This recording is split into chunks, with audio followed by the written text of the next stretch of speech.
Since our luxury gingerbread houses cost over $300, our target market needs to have a substantial income in order to afford the luxury houses. That means our target market is the 35% of Americans that make over $100,000 a year.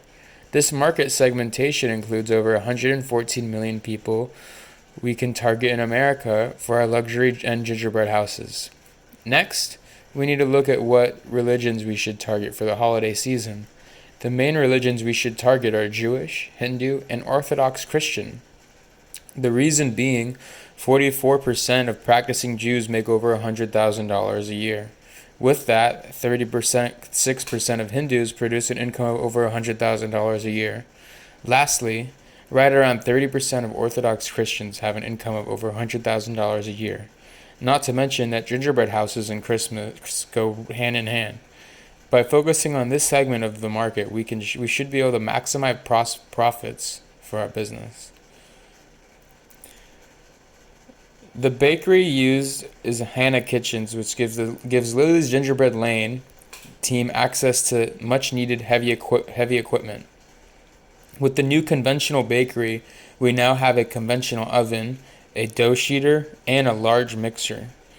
Lily's Gingerbread Lane uses social media platforms to convey our items to the customer marketplace. Once orders have been placed, they are logged and put into the production phase.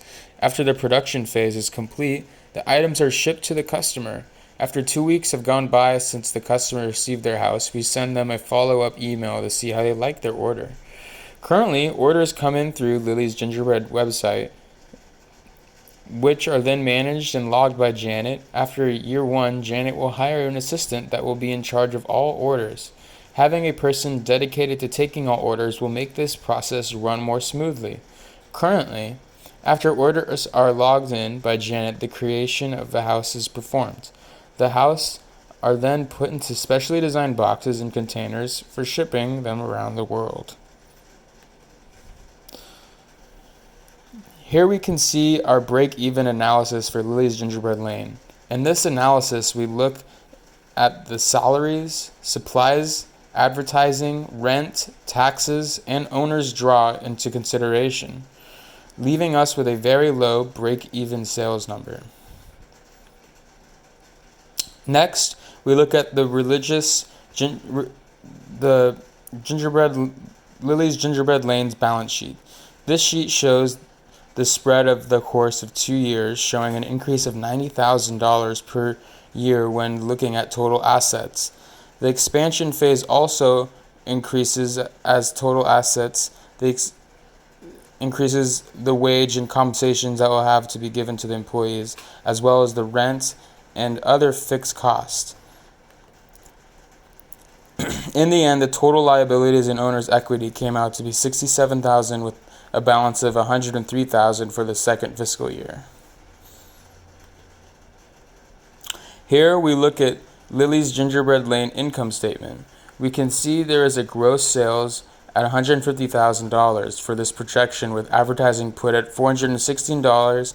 Depreciation is seen at $12,000, while insurance is at $250. We set miscellaneous aside for $1,000.